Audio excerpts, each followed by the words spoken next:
बच्चों class 8th की exercise 4.5 है जिसका हम थर्ड क्वेश्चन करेंगे। इसमें हमें एक आयत बनानी है और जिसकी आसन भुजाएं आसन होती हैं साथ लगी दो भुजाएं दे रखी हैं। देखिए जैसे मैं रफ आकृति बनाता हूँ आपके पास। हालांकि हमें इसमें दो ही भुजाएं दे रखी हैं इसमें, लेकिन ये दो नहीं है, ये चार हैं, क्योंकि आयत में आमने सामने की भुजा बराबर होती है। आपको दो बेशक दे रखी है लेकिन हैं ये चार। किस तरह से, मान लो मैंने ये आयत ली और आसन भुजा, आसन बोलते हैं साथ लगती है। जैसे मान लो ये भुजा और ये भुजा ले ली मैंने, जैसे ये मान लो 5 सेंटीमीटर है और साथ वाली ये 4 सेंटीमीटर है। तो आयत में आमने सामने की भुजाएं बराबर होती हैं, यानी अगर ये 4 है तो ये भी 4 होगी और ये 5 है तो ये भी 5 होगी। और मान लो इसका नाम मैं ABCD लिख देता हूँ। अब 4 तो होगी भुजाएं, हमें इसके कोण भी पता है। आयत के कोण जो हैं, चारों कोण समकोण होते हैं, 90 डिग्री के होते हैं। अब इसको बनाना आसान है, देखिए कैसे बनाएंगे, बहुत आसान है। सबसे पहले हम क्या करेंगे कि नीचे जो दे रखी है 5 सेंटीमीटर की एक भुजा, सबसे पहले जैसे हम एक 5 सेंटीमीटर की लाइन खींचेंगे। जैसे मैंने ये 5 सेंटीमीटर की लाइन खींच ली है, इसका नाम लिख दिया AB और ये 5 सेंटीमीटर की लाइन होगी।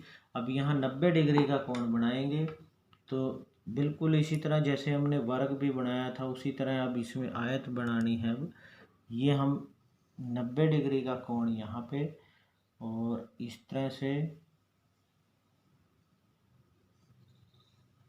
ये देखिए हम 90 डिग्री का कोण हमने ये बना दिया है।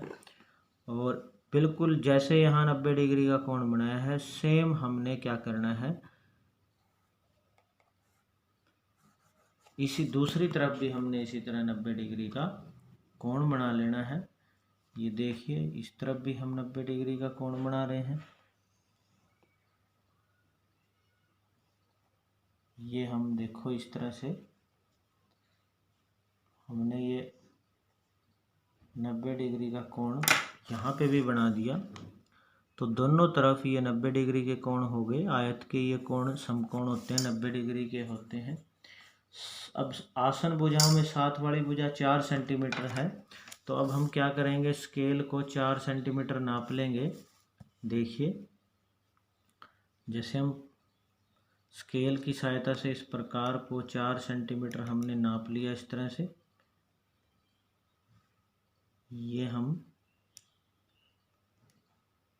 ये 4 सेंटीमीटर नाप लिया है और इसको इधर भी हमने 4 सेंटीमीटर पे कट कर दिया, दूसरी तरफ B पे भी ऐसे 4 सेंटीमीटर माप के कट कर दिया। और ये पॉइंट हो जाएगा D, ये पॉइंट हो जाएगा C, ये 4 सेंटीमीटर इस तरफ लाइन, ये भी 4 सेंटीमीटर लाइन, और D और C जैसे ऊपर है हमने इसको मिला दिया है। तो इस तरह से हमारे पास ये आयत बन के तैयार होगी है। बेशक हमें दो ही भुजाएं दे रखी हैं, बाकी अपने आप आपको पता होनी चाहिए कि आमने सामने की बराबर होती हैं। अब देखिए इसका जैसे फोर्थ क्वेश्चन है, आपने इसको थोड़ा सा ध्यान से समझना है बच्चों।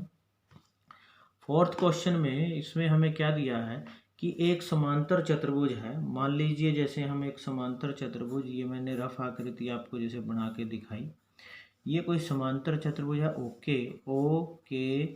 OKAY। मान लो इसका मैंने नाम लिख दिया OKAY। इसमें OK यानी OK ये तो है 5.5 सेंटीमीटर और KA ये 4.2 सेंटीमीटर है। अब समांतर चतुर्भुज की आमने सामने की भुजाएं बराबर होती हैं। ये सामने वाली भी 4.2 होगी और ये इसके सामने वाली भी 5.2 सेंटीमीटर होगी, सॉरी 5.5 है ये, ठीक है। तो ये हमारे पास अब इसकी 4 भुजाएं आ गई।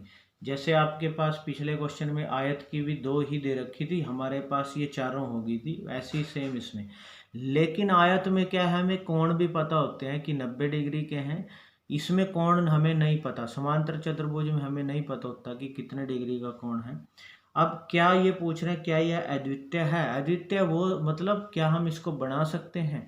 नहीं। आपने हमेशा एक चीज ध्यान रखनी है, और ये आपके पास क्वेश्चन भी आता है बच्चों, मैं भी आपको दिखाऊंगा मैथ के अंदर, कि सिर्फ 5 माप अगर दिए हों, 5 मापों से एक अद्वितीय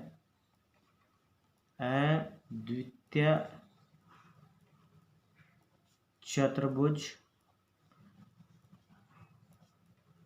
प्राप्त हो सकता है या हो सकती है।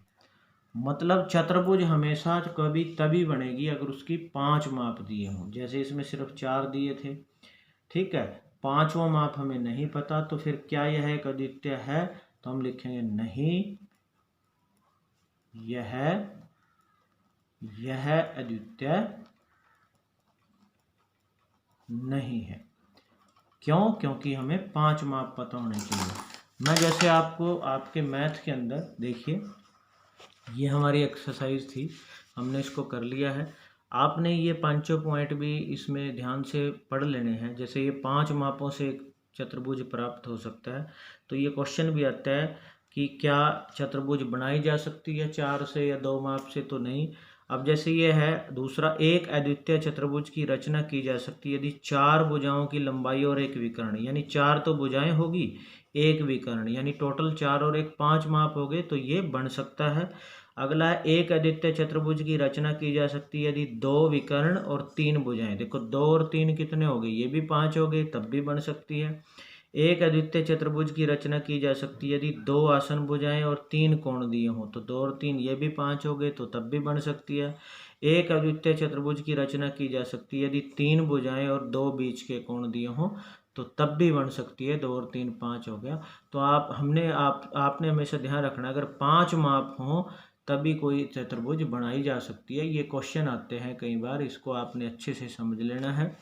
तो इस तरह से हमारी जो ये एक्सरसाइज है 4.5 ये कंप्लीट हो गई है। आपने इसको अच्छे से समझ के नोट कर लेना है।